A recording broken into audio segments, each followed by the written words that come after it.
मैं उजाला computer centre से भीम सिंह। और मुझे ऐसी आशा है या आशा लगती है कि आप एग्ज़ाम की तैयारी बड़े ज़ोर शोर से कर रहे होंगे और बड़े हंसी खुशी के साथ कर रहे होंगे, अच्छे नंबर लाने का जी तोड़ मेहनत कर रहे होंगे।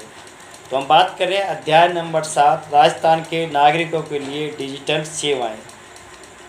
ठीक है, तो देखिए इसमें बात कर रहे हैं कि इसमें कौन कौन से क्वेश्चन आपसे एग्जाम में पूछे जा सकते हैं। तो सबसे पहला क्वेश्चन पूछा जाएगा राजस्थान में ई गवर्नेंस के प्रमुख कार्यक्रम। देखिए इसमें करीब 1 2 3 4 5 6 7 8 9 10 11 कार्यक्रम दिखा रखे हैं। इन 11 कार्यक्रम में से कोई सा भी एक क्वेश्चन इसमें से पूछ सकते हैं, हर बार पूछते हैं। जैसे देखिए आपसे राज सेवा द्वार का पूछ सकते हैं, राजधारा का मुख्य कार्य क्या है, राजनेट क्या है, राज मेघ क्या है, राज ई साइन क्या है, इसके बारे में पूछ सकते हैं। जैसे देखिए राजधारा, राजधारा का मुख्य उपयोग है सभी राज्यों के लिए, राजधारा का मुख्य उद्देश्य है सभी सरकारी विभाग संगठनों द्वारा शेयर किया हुआ राजस्थान के लिए भौगोलिक सूचना प्रणाली व्यवस्था के बारे में बताना। तो इसके बारे में आप यहाँ से देख सकते हैं, बुक आपके पास है, इनमें से थोड़ा थोड़ा सा देख लें। तो इनमें से एक क्वेश्चन आपसे पूछा जाएगा। एक क्वेश्चन आपसे ई मित्र में से पूछ सकते हैं कि ई मित्र पर 250 से अधिक साइटें और ये 2004 में स्टार्ट किया गया था और ये बिजनेस कहता है G2C का बिजनेस है। तो आपसे एग्जाम पूछ सकते हैं ई मित्र का बिजनेस कैसा है, G2C का, ये आपसे पूछ सकते हैं G2C बिजनेस किससे रिलेटिव है, तो आप ई मित्र का बता सकते हैं।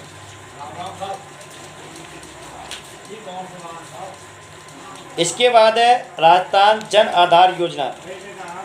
देखो राजस्थान जन आधार योजना का मुख्य उद्देश्य था कि गरीब आदमियों को इससे साथ जोड़ना, जो गरीब तबके के होते हैं उनको जोड़ना, और गवर्नमेंट की जितनी भी सेवाएं होती हैं वो आप जन आधार के द्वारा, जो भी सरकार की जो योजना होती हैं वो आपको, या जो छूट छाट होती है वो चीज़ें आपको जन आधार के द्वारा मिल सके। जन आधार का एक सबसे बड़ा ये और दे रखा है, जीवित प्रमाण पत्र के रूप में भी ये मान्य है। तो ये क्वेश्चन भी आपसे एग्जाम में पूछा जा सकता है। राज संपर्क एक्ट पर क्या कि आप डिजिटलाइज कोई भी शिकायत दर्ज करना चाहें तो राज संपर्क एक्ट पर कर सकते हैं। ये क्वेश्चन भी आपसे पूछ सकते हैं कि किस सेंटर पर करें, इसके लिए आपके पास सभी चीज़ें रखी हैं। अगला होता है EPDS। यदि गरीब तबके के जो लोग होते हैं APL BPL होते हैं, उनको यहाँ से क्या होता है, गवर्नमेंट सरकार, केंद्र सरकार, राज्य सरकार की तरफ से अनाज मिलता है। हो सकता है 5 किलो मिले या ज़्यादा मिले अलग अलग राज्यों में, तो देख लेना अपने हिसाब से जो भी मिलता है। और इसमें एक चीज़ और पूछी जाएगी, APL और BPL की फुल फॉर्म भी आपसे पूछी जा सकती है कि BPL का मतलब क्या होता है, APL का देखिए एक तो दे रखा है एबो पॉवर्टी लाइन और दूसरा रखा है बिलो पॉवर्टी लाइन, इसका दे रखा है। इसके बाद अगला दे रखा है CSC सेंटर की फुल फॉर्म भी आपसे पूछी जा सकती है। और आपसे ये पूछा जा सकता है क्या क्या मिलता है, गेहूँ, चावल, चीनी, मिट्टी का तेल इत्यादि मिलते हैं आने वाले समय में, और बहुत सारा कुछ आपको मिलने वाला है।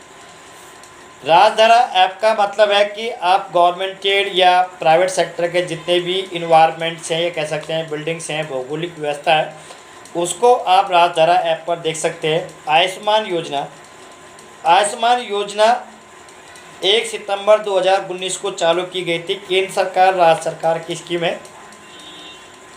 इसमें जो NFS के मतलब जिनको अनाज मिलता है वो इससे डायरेक्ट जुड़ जाते हैं, बाकी जिनको अनाज नहीं मिलता वो 1800 रुपये का ई-मित्र से टोकन कटता है और आयुष्मान योजना का लाभ वो भी ले सकते हैं।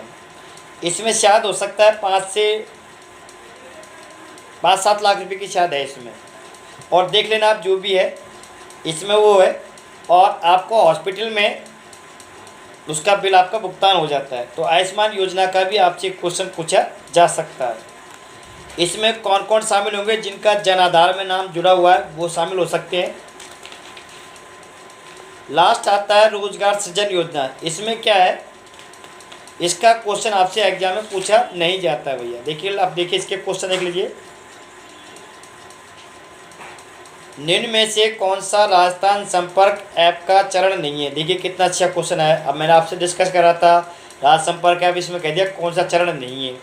तो इस चीज़ का विशेष ध्यान करना है कि इसमें रजिस्ट्रेशन हो सकता है, मॉडरेशन और एलोकेशन हो सकता है, परंतु स्क्रूटिनाइजेशन नहीं होता है इसमें, ये ध्यान रखना। अगला, आयुष्मान भारत महात्मा गांधी राजस्थान स्वास्थ्य बीमा योजना को राजस्थान में किस तिथि को लागू किया गया था? इसका तो पता ही होगा, 1 सितंबर 2019 को। निम्न में से कौन सा पंजीयन राजस्थान जन आधार योजना के तहत सम्मिलित नहीं है? बताइए भैया, मैं बताऊंगा या आप भी बताएं, कुछ आप भी हेल्प करें अपनी। ये कह रहा है निम्न में से कौन सा पंजीयन राजस्थान जन आधार योजना के तहत सम्मिलित नहीं है? जन आधार पंजीयन, जन्म मृत्यु पंजीकरण, विवाह पंजीकरण, मकान घर का पंजीकरण। तो तीसरे में आएगा मकान घर का पंजीकरण जन आधार से नहीं होता है। ठीक है भैया, बाकी सब चीज़ हो जाता है आपका। आप धरती पे हैं, इसके लिए भी आपको जन आधार कार्ड चाहिए कि हम मैं धरती पर हूँ, नहीं तो सीधे डेथ मशीन है। अगला देखिए क्वेश्चन नंबर 5, आयुष्मान भारत महात्मा गांधी राजस्थान स्वास्थ्य बीमा योजना के संदर्भ में निम्न में से क्या कथन असत्य है? सत्य देखिए पहले। 1.10 करोड़ से अधिक नागरिकों को सरकारी निजी अस्पतालों में निःशुल्क इलाज मिलेगा। इसका ये चीज़ ध्यान रखिए। आयुष्मान योजना में क्या होगा, सरकारी या प्राइवेट, यदि प्राइवेट हॉस्पिटल से जुड़े पड़े तो उनके में भी आपको फ्री इलाज मिलेगा। उसका सारा खर्च गवर्नमेंट, यदि बड़ी कोई ट्रेजेडी या हो जाती है, एक्सीडेंट हो जाता है या कोई बाई सर्जरी हो तो उसमें आपको फायदा है। आयुष्मान भारत योजना व राष्ट्रीय खाद्य सुरक्षा अधिनियम NFS के अंतर्गत आने वाले परिवार भी इसका लाभ ले सकते हैं। IPD आंतरिक रोग विभाग में रोगियों को नकद सहित इलाज भी कर सकते हैं। अस्पताल निःशुल्क OPD की सुविधा है। तो इसका आंसर क्या होगा? D, अस्पताल निःशुल्क OPD की सुविधा है। ये कथन कैसा है? गलत है, असत्य। अगला देखिए, EPDS के संदर्भ में MSP का पूरा नाम क्या है? बताइए भाई, छठे में क्या आएगा? Minimum support, maximum selling, AB, उपरोक्त सभी। तो मिनिमम सपोर्ट आएगा इसका, मिनिमम सपोर्ट। अगला देखिए, आधार कार्ड संख्या में कितने अंक शामिल होते हैं? ये क्वेश्चन हर बार आपसे पूछा जाता है। कितने होते हैं भैया? जोर से बोल दो। 12 होते हैं। ऐसे उसके ध्यान रखना, जन आधार कार्ड में कितने अंक होते हैं इसका भी ध्यान रखना भैया। ठीक है, हाँ। अगला नेक्स्ट देखिए, ई-पीड़ित प्रणाली के संदर्भ में FPS का पूरा नाम क्या है? तो 8वें में है आपका चीफ फेयर प्राइस शॉप। ये आपकी फुल फॉर्म आपसे पूछी जा सकती है एग्जाम में। अगला देखिए 9वें में, राजस्थान जन आधार योजना के संदर्भ में निम्न में से क्या कथन सत्य है? प्रत्येक निवासी को 16 अंकीय पहचान संख्या दी जा सकती है। यह भी हम आपको बता रहा था, वही चीज़ आ गई। प्रत्येक निवासी को 16 अंकीय पहचान संख्या दी जाती है। ये क्या है? क्या कथन सत्य नहीं है? ये दे रखा, देखिए, प्रत्येक परिवार को 10 अंकीय पहचान संख्या दी जाती है। ये बात सही है। प्रश्न दोबारा सुन लो, राजस्थान जन आधार योजना के संदर्भ में इनमें से कौन सा कथन सत्य नहीं है? सत्य नहीं है, ठीक है। तो प्रत्येक परिवार को 10 अंकीय परिवार पहचान संख्या दी जाती है, बात सही है। 18 वर्ष या अधिक उम्र की महिला परिवार मुख्य बन सकती है, भी सही है। आधार में नामांकन के पश्चात आधार संख्या को जन आधार पोर्टल पर दर्ज करवाना आवश्यक है, ये भी सही है। परंतु प्रत्येक निवासी को 16 अंक की पहचान संख्या, ये गलत है, ठीक है, इसका था। और लास्ट देखिए क्वेश्चन इसका है, राजस्थान जन आधार योजना के संदर्भ में DBT का पूरा नाम है डायरेक्ट बेनिफिट ट्रांसफ़र।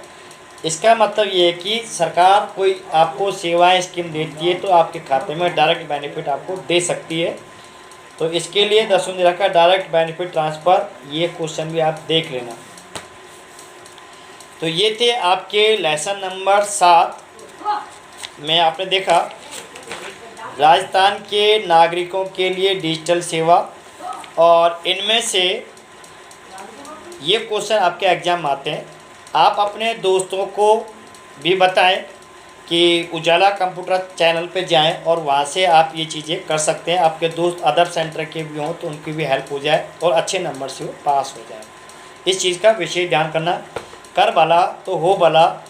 हम किसी का भला सोचेंगे तो वो भी हमारा भला सोचेगा। तो हमें किसी की बिना जाने अनजाने में हमें सभी की हेल्प करनी चाहिए, क्योंकि हम हेल्प करते हैं तो यह समझो जैसे गॉड की हेल्प कर रहे हैं और गॉड हमारी हेल्प करता है। तो इस तरह से विशेष ध्यान दें, सबकी हेल्प करनी है। जितनी नॉलेज बांटोगे उतनी नॉलेज शेयर होगी, क्योंकि एक धनी आपका जो ज्ञानी एक ऐसा है जिसको कोई नहीं बांट सकता, परंतु पैसे डेली हर चीज़ आपकी बांटी जा सकती है। तो इसलिए जितनी ज़्यादा हो नॉलेज को शेयर करें, जिससे आपकी नॉलेज बढ़ेगी और प्लस आपके यार दोस्तों की नॉलेज अच्छी बढ़ेगी। तो ये था आपका लेसन।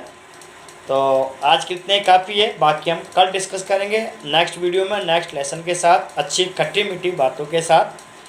तो आप सभी को आपके एग्ज़ाम की बहुत बहुत बधाई हो।